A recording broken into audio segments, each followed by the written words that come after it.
Eu me lembro na minha infância que um dia eu estava lendo um livro e neste livro contava uma breve historinha de uma senhora que terminou indo a uma feira de verdura, e ela começa a apressar os preços dos legumes e das verduras que tinha ali naquela feira, até que chega a uma certa barraca e procura o dono daquela barraca para perguntar o valor de alguns legumes e de algumas verduras que estavam postas ali naquela barraca. E o dono da barraca termina dizendo então para aquela senhora: o valor deste tal legume é este, o valor desta verdura é este. E a senhora, no ímpeto, descontrolada, aumentou o tom de voz e gritou bradando para todos ouvirem: isto é um assalto!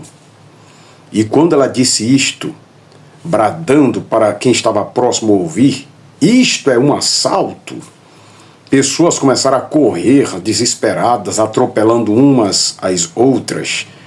Pessoas começaram a derrubar barracas, pessoas pulando por cima de todo tipo de coisas que havia à sua frente, empurrando umas às outras, porque terminaram por entender de que estava havendo um assalto naquela feira.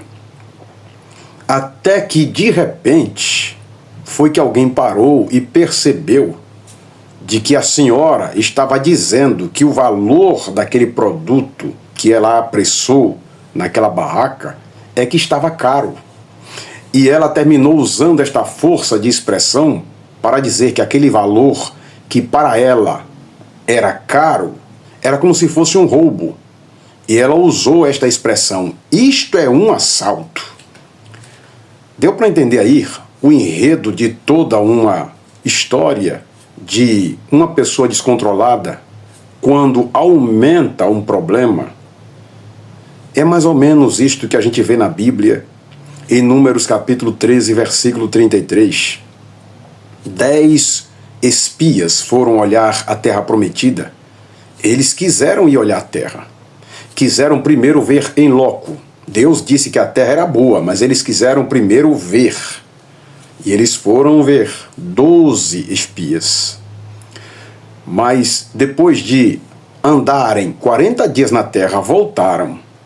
E dos 12, o texto bíblico vai dizer em Números capítulo 13, que dos 12, 10 trouxeram um relatório extremamente pessimista e exagerado. Terminaram por dizer de fato que a terra era boa, a terra manava leite e mel, a terra era produtiva, mas, disseram eles, lá tem os gigantes, os filhos de Anak moram lá, as cidades são fortificadas.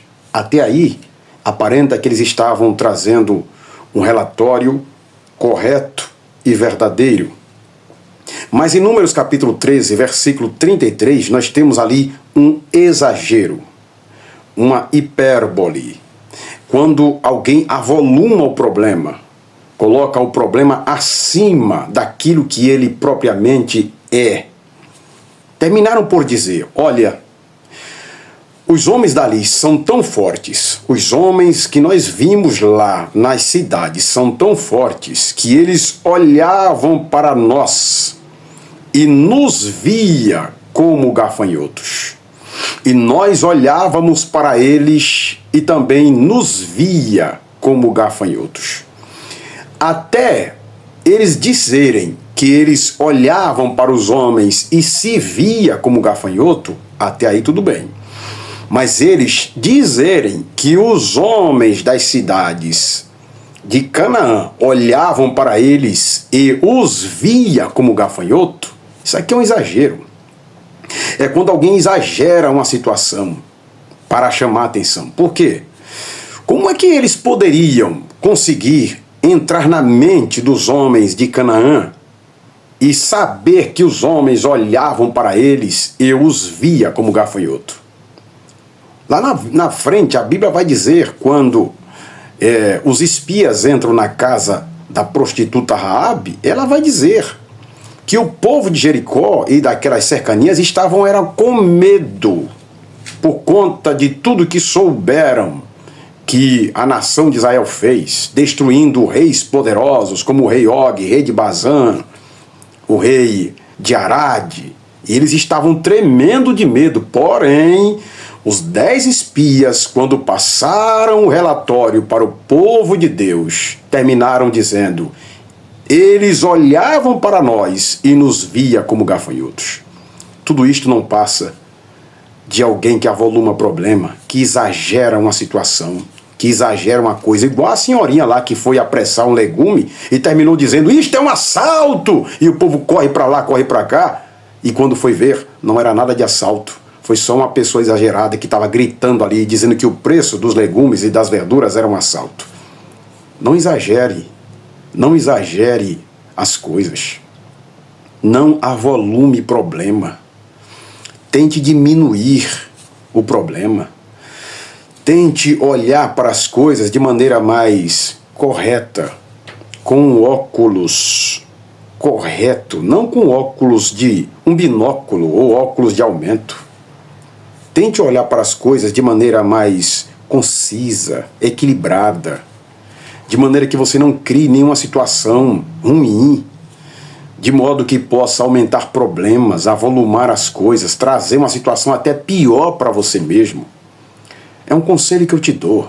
Tenha mais equilíbrio. Peça a Deus para te dar o que a gente chama na Bíblia de fruto do Espírito. E dentro do fruto do Espírito existe uma qualidade peculiar que se chama domínio próprio. Equilíbrio. O crente precisa ser temperado. É por isso que o crente é comparado com sal, porque o sal tempera, o sal equilibra as coisas. Faça isso e eu espero que Deus abençoe a sua vida, tá certo? Que a mão de Deus continue sobre você.